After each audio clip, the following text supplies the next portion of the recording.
Lolita by Vladimir Nabokov is considered one of the classic novels of the 20th century, adapted both to the stage and screen not once but twice. All that is widely known, but what's not widely known is the story that it's based on.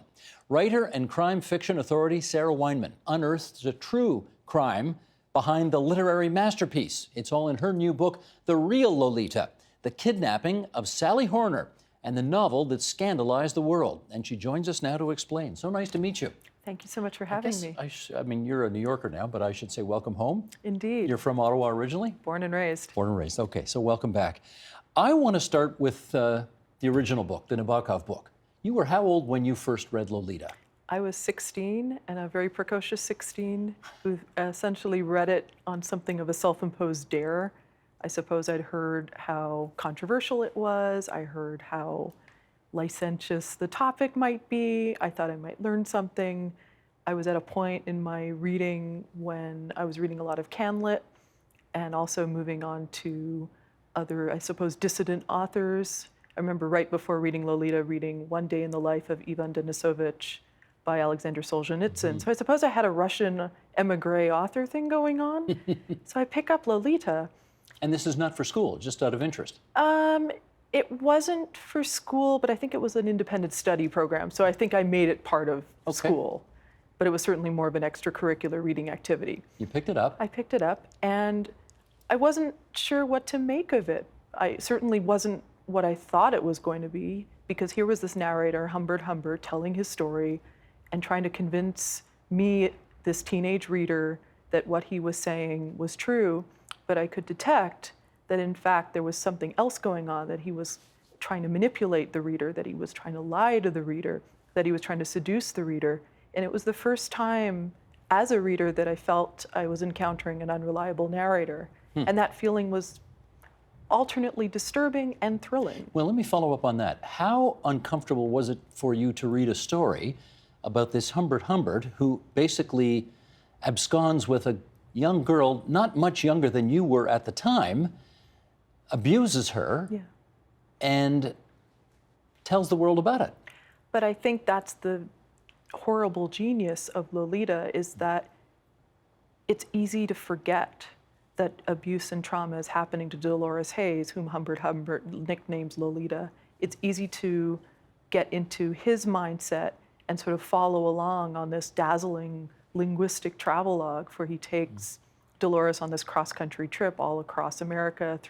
They stay in motels, they really see the country. So it's easy to kind of get caught up in this propulsive narrative that you can really miss what is essentially an incredibly nightmarish forest for the trees. How many times have you read the book since then? Probably about half a dozen times. Half a dozen. And the most recent time was actually right before this book came out, largely because I just didn't want to be caught too unawares. Okay, that's Lolita. Yes. Now you have written the story about, quote unquote, the so-called real Lolita. So tell us, who's Sally Horner? Sally Horner was an 11-year-old girl in 1948. It was the spring, and she had gone into a Woolworth's in Camden, New Jersey on a dare. She was trying to join a girls' club at school, and the idea was she had to steal a notebook as an initiation rite. So she walks into the Woolworths, and just as she's about to steal the notebook, she feels a hand tug on her arm. And a man whom she, at almost 11, views as positively ancient, though to the rest of us he'd be middle-aged, essentially says, "I am an FBI agent and you are under arrest." And Sally, being so young and so innocent and not schooled in the ways of the world, believed him. And he's not. He was most definitely not. In fact, he was only 2 months out of prison for statutory rape of 5 girls between the ages of 12 and 14. How much time did he serve for those crimes? I think about 3 years all told. It wasn't very long. How is that possible? People didn't take that sort of crime terribly seriously. And I suppose Frank LaSalle, as was his name then, although as I subsequently learned, he used anywhere upwards of 20 aliases during his criminal career. He was someone who committed a lot of different crimes. He did check fraud, he did petty theft, he was arrested for bigamy, he was arrested for indecent assault, and this sort of crime against young girls would recur quite a lot during his life. At what point in your life, having read Lolita as a 16-year-old and knowing the story well, coming upon the Sally Horner story and knowing that story well, at what point do you put two and two together and say, this is more than just coincidence that these stories are so similar? So it was a few years ago when I was essentially looking for my next crime story to report out, because many crime stories that I do are sort of at the intersection of crime and culture, and they tend to concentrate on the mid-century, and by that, like the 1940s and 50s. And it's not just as a journalist, it's also as an anthologist. I've edited collections of stories and novels from the 40s and 50s. There's something about that time period where I feel like we are just at the boundary between what we experience and what is history. And we are starting to lose it, and it's starting to disappear. And so I was searching for my next crime story, and I landed on this essay that ran in the Times Literary Supplement by a Nabokov scholar named Alexander Dolinin that connected the Sally Horner case to Lolita and showed that it was a lot more instrumental than people ever knew. It didn't prove it conclusively. But he did highlight the line that is actually in Lolita that Nabokov wrote. It's a parenthetical. And the way that that stylistic flourish is used in the novel indicates what Humbert is trying to conceal from the reader, but that is actually closer to the truth than his own narrative. So in that parenthetical, very late in the novel, Humbert thinks, had I done to Dolly, that's Dolores Hayes, or whom he terms Lolita, had I done to Dolly what Frank LaSalle. Had I done to Dolly what Frank LaSalle, a 50-year-old mechanic, did to 11-year-old Sally Horner in 1948. Okay, so you, obviously a light goes on in your head. Yes. And I want to get inside your head a little bit at this point now. Do you say to yourself, I'm the literary detective who now needs to prove the case that Nabokov knew about Sally when he wrote Lolita? Is that what's going on in your head? In part, although I think uppermost on my mind was more, had anyone reported out what had happened to Sally Horner as a journalistic endeavor, as a crime story? Were there people who were still alive to remember Sally when she lived during her brief and tragic life? Were there newspaper articles that documented her kidnapping and her rescue and her ultimate fate? Were there court documents that I might be able to access? Were there places that still existed that Sally and Frank LaSalle lived or visited? And had anybody told the story before? So what I later learned, but this came much later, is that there was someone who had connected the dots. But that particular journalist, a man named Peter Welding, he did so for an obscure and long-defunct men's magazine called Nugget in 1963. And when he did that, it did get the attention of Vladimir Nabokov and his wife Vera, who emphatically denied it. And essentially, nobody else asked that question for another 4 decades, not until this Times Literary Supplement essay, and then along I came to treat it as essentially as a long-form feature. Did you see it as your mission to do what the previous writers were unable to do, namely get Nabokov to confirm that Sally was his real-life Lolita inspiration? That's what I hope, because of course, one always hopes for that slam dunk confirmation. And so initially for the original magazine article that the Real Lolita grew out of, I knew that there were connections between the text and Sally's story, but it really wasn't until I started working on the book and could start digging into Nabokov's actual archives, which are located in New York City at the New York Public Library and also in Washington, D.C. at the Library of Congress, when I could really start essentially getting evidence. Well, let's do an example or two, because yes, you're right. I mean, you point out in the book that at the time, Nabokov and his wife, she was doing interviews on his behalf as well, yes, were absolutely denying that Sally was the real-life inspiration for Lolita. But you found some evidence that seems to, I won't say conclusively refute that, but pretty conclusively refute that. You want to give us some examples? So I'd like to first preface that by saying that I didn't realize while working on this book how much my background in forensic science, which I studied in graduate school, served me well in working on this. So really what I was doing was trying to build a case about what Vladimir Nabokov knew about Sally Horner and when he knew it. And while that case, I would have loved to have had direct evidence, be it him actually uttering Sally's words in an interview or writing a letter in which he invokes her name, that I did not find. What I did find was a note card that was located in the Library of Congress archives. And that note card more or less transcribes, with a few spelling errors, which are actually quite charming and amusing, it transcribes an August 20th, 1952 wire story about Sally Horner's tragic death. So Nabokov knew about Sally. He definitely knew about There's no question Sally. about that. No, and he wouldn't have put that parenthetical if he hadn't known about her. The fact that hardly anyone noticed, and that was also one of my missions while working on this project, was to ask dedicated readers of Lolita if they had encountered this parenthetical, did they remember it? While I was working on the book, the answer was an emphatic and unanimous no. Subsequently, a couple of people have come forward and said, yes, I did know about this case, but they're very rare people indeed. Why do you think it was so important for Nabokov not to, to claim that he had no foreknowledge of Sally? I think he felt that it would detract from his overall mission as an artist and as a writer, that art mattered above all, and that real life material was essentially always in service to this greater form of art. And so if people started asking questions, they might fall down a slippery slope and also then ask him, well, if you've based it on a real life case, why are you looking for real life cases? Is this a particular deviancy that you might share? And I just want to state for the record, there is also absolutely no evidence that Vladimir Nabokov shared Humbert Humbert's proclivities. He was not a pedophile. No, he was not.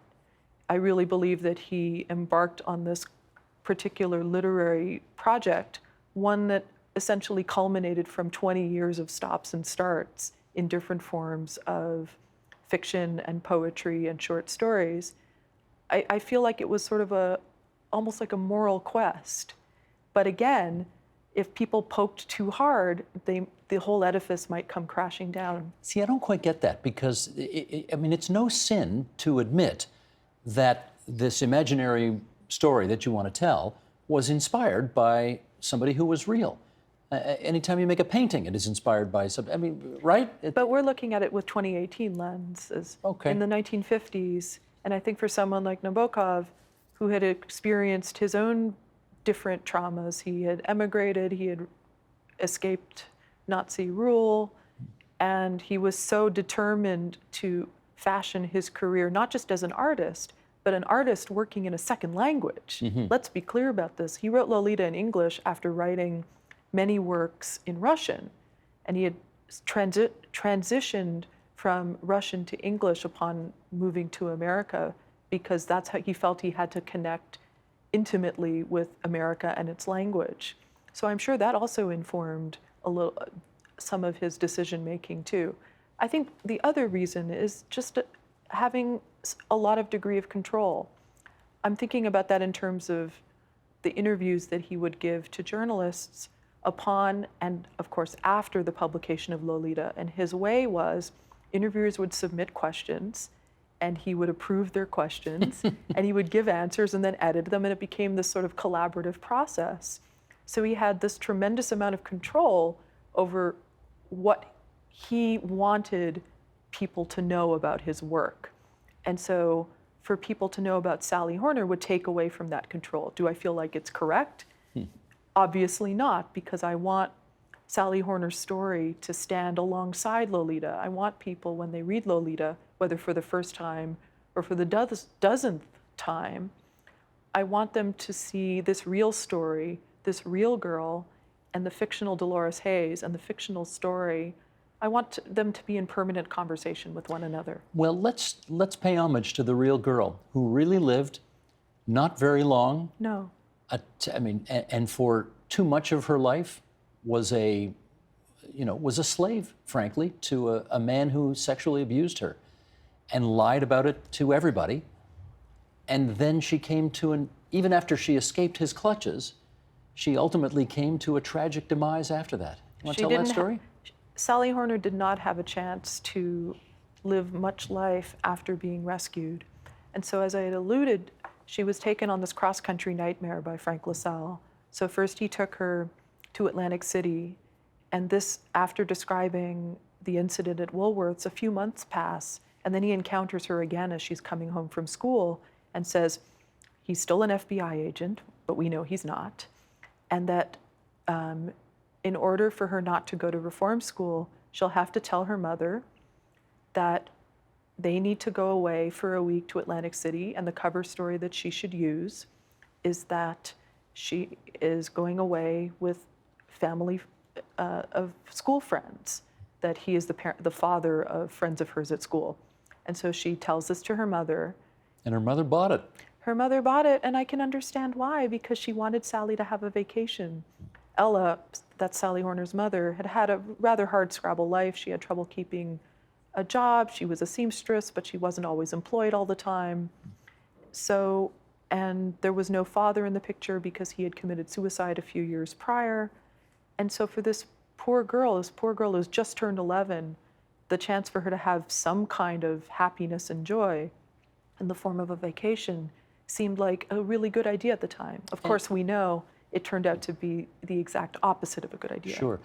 In fairness to the mother, I gather Sally would call home from time to time. She would send postcards home. She let her mother know that she was okay. But that all stopped. And when all that stopped, how long did it take before the mother finally called some authorities in and said, I haven't heard from my daughter and she has been gone for months now? So Ella was getting letters and phone calls for about 6 weeks. And then she received a letter from Sally saying that they were on their way to Baltimore and she wasn't going to call or write anymore. And that's when something woke up inside Ella's mind.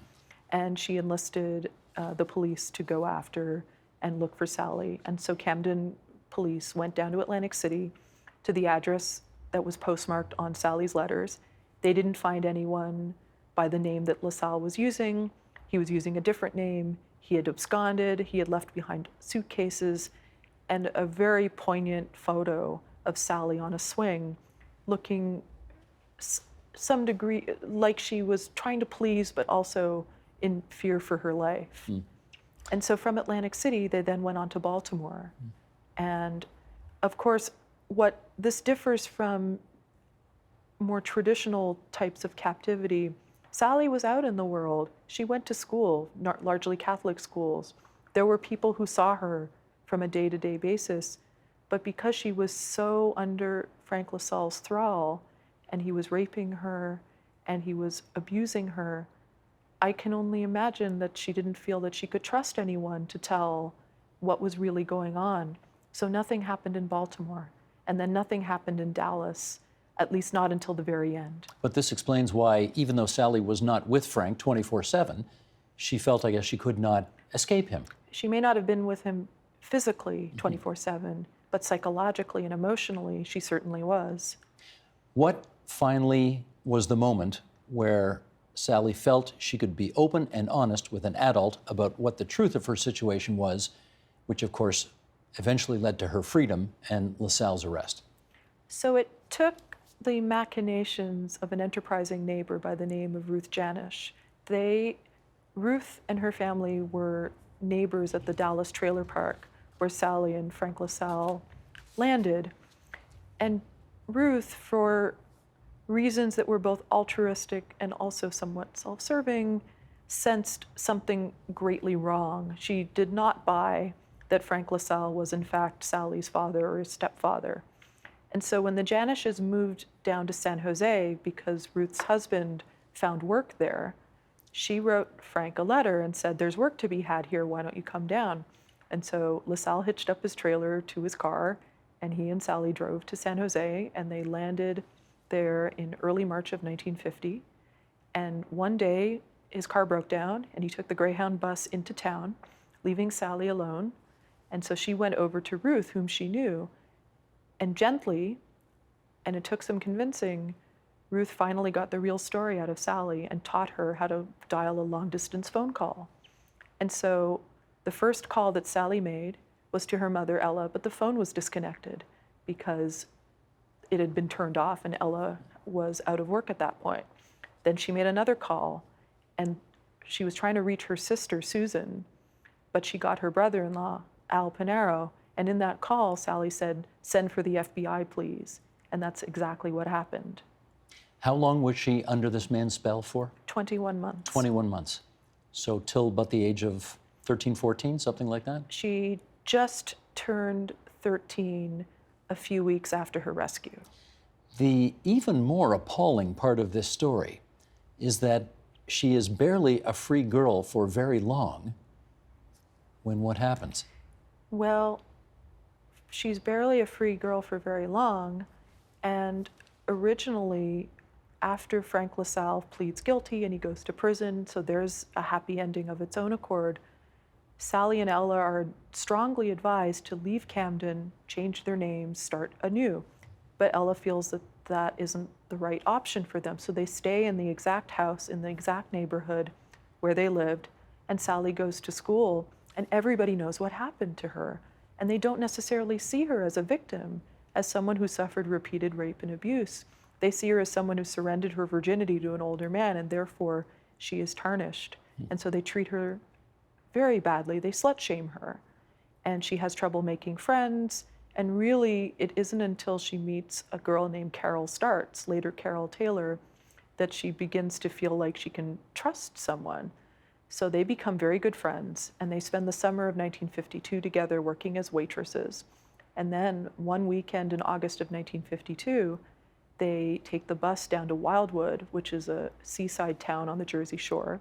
It's got a boardwalk, it has rides, I can see that it would have been a magical place for a 15-year-old girl named like Sally, who felt that she had unfettered freedom to enjoy herself. And again, this is where just one bad decision proves to change everything, because she meets an older boy named Ed Baker, and instead of going home to Camden on the bus with Carol, she decides to go with Baker in his car, his 1948 Ford sedan, and he's going to drive her to his hometown, and she'll catch the bus from there. And so they set on their journey, and a little past midnight, he gets into a car accident. He survives, but Sally is killed instantly. How old? She's just 15. 15 years old. Yes. Let's, Sarah, finish up on this. Have you ever, during the course of your research or writing the book or even reading your finished product, found yourself overcome with emotion at how appallingly unfair this poor girl's life was? All the time, but as a specific example, every time that I would be in touch with or communicate with Sally Horner's niece, Diana, who was born just as the family was figuring out that Sally Horner had not left of her own free will and that something terrible had happened. Diana really didn't get a chance to know her aunt. She was only 4 years old when Sally died. Her memories are essentially of pictures. And so it's so important for me to remember that this story is going to reach so many people. And yes, Sally Horner's kidnapping is inexorably tied to the writing and the publishing of Lolita. But Sally is family, and I never want to forget that. There was an event that I did recently where Diana and her family attended, and of course it was emotionally difficult to be talking like this, knowing that they were in the audience and could feel it in a way that was so personal and so singular. And so this story, it's about a girl, but it's also about so many other children, about so many other women, about so many other people who've suffered abuse and trauma. They all matter, and Sally Horner definitely matters. And I'm sure her friends and family are grateful to you for finally, all these decades later, giving her her voice. That's what they tell me, and I'm choosing to believe them. I believe them too, because you have. The book is called The Real Lolita, The Kidnapping of Sally Horner, and the novel that scandalized the world. Sarah Weinman, thanks a lot for coming into TVO tonight. Thank you so much, Steve.